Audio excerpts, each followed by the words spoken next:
Let's bring in former federal prosecutor Jim Trusty. Great to see you, Jim. Hey, Liz. What's your reaction to the polls here? Oh, I think the polls are probably just reflecting the reality that this is very nuanced, murky, opinion-based facts that are going on for days. I mean, the evidence, or whatever we want to call it, the testimony, I suppose, that's been brought forth so far is really the stuff of like a closed-door oversight hearing. It's incredibly detailed, nuanced, full of academic opinions. It's not really the stuff that captivates a country. And we've never had an impeachment based on such murky information compared to something like Bill Clinton, where you had very solid, understandable facts, a very obvious law, perjury, that was being violated, question being whether they should pursue it. Here, we can't even get to the bedrock of admissible evidence in a normal trial. No smoking gun evidence, no emails, no documents. Fiona Hill said Ukraine, quote, did not conduct a campaign against their country. Okay, that's an overstatement. Let's back up. U.S. Attorney John Durham, he's now looking into the criminal probe or the beginning of the Russia probe. He's also looking into Ukraine. Department of Justice statement from September says that certain Ukrainians who are not members of the government have volunteered information to Mr. Durham. Politico already reporting that the Ukrainian efforts to sabotage Trump backfire, reporting Ukrainian government officials tried to help Hillary Clinton and undermine Trump by publicly questioning his fitness for office.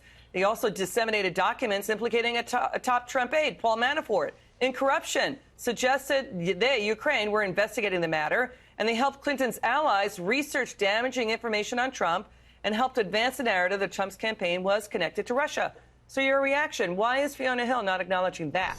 Well, I mean, you packed a lot in there. Welcome to the world of international diplomacy, right, where everybody's maneuvering in this kind of nerdy Game of Thrones to get somebody in trouble. But look, at the end of the day, I think the commonality between all the witnesses we've heard, including Fiona Hill, is they're very intelligent, well-spoken people, but they're also in this kind of community conceit of thinking they're indispensable experts. They're more than happy to opine about anything, to give their opinion, their presumptions. You had a guy that gave a 40-minute opening statement today before he even got into his 1 minute of perhaps admissible information. So it's a different world we're tapping into, and they're more than happy to kind of give their world opinions that they think are so indispensable to our foreign policy. And it's not the stuff of a typical courtroom, which is what kind of makes me cringe over and over again. Understood. I want to stay on the Ukraine narrative. Ukrainian-American operative Alexandra Chalupa worked as a consultant for the DNC, met with top officials in the Ukrainian embassy in Washington to expose ties between Trump and Russia. And Representative Devin Nunes is saying Democrats repeatedly redact Chalupa's name out of the hearing transcripts. Ukraine is now widening its corruption probe against the founders of Burisma. It's now looking into embezzlement, where Hunter Biden was a board member. I want to get to this. To your point, none of the witnesses have delivered smoking gun hard evidence or emails or documents proving bribery. Just their own presumptions, as you just noted. Watch this. Either of you ever have any evidence of quid pro quo? Mr. Morrison? No, ma'am. Ambassador Volker? I did not. Any evidence of bribery? No, ma'am. No, ma'am. Not that I can recall. No, they did not. He said, I want nothing. I want no quid pro quo. You testified that you had no direct knowledge of any nefarious motivations to withhold aid to Ukraine, correct? Correct. And to your knowledge, you testified that there were no strings attached to the aid, correct? That's page 184 of your deposition. Yeah, no such knowledge. In fact, you testified that what you knew was that President Trump was, one, skeptical of foreign assistance generally. Mr. Ratcliffe highlighted that in his round of questioning. And two, skeptical of the corruption environment in Ukraine. Is that accurate? Well, we had heard that. That was a general impression at the State Department, correct? And the aid was actually eventually released to Ukraine. Is that correct as well? Yes, I read that, sir. In the past year, Ukraine was not the only country to have aid withheld from it. Is that correct? Correct. In the past year, was aid withheld from Pakistan? Yes, sir.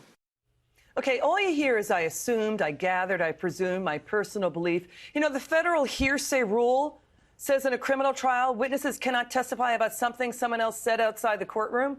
You can't bring in what somebody said outside the courtroom as proof that the out-of-court statement was true.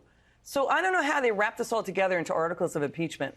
Well, it's the bottom line is it's obviously very different than a criminal process. I mean, Understood. including the fact you've got witnesses sitting next to each other or reading each other's testimony as we go through this process, kind of the ultimate sequestration violation. But I think at the end of the day, and this goes back to your first question in a sense, the flagging interest of the public, except inside the Beltway and in political quarters, I think a lot of it is people look at it and it's the ultimate Rorschach inkblot test. If you already hated Trump, you're seeing smoking guns behind every word.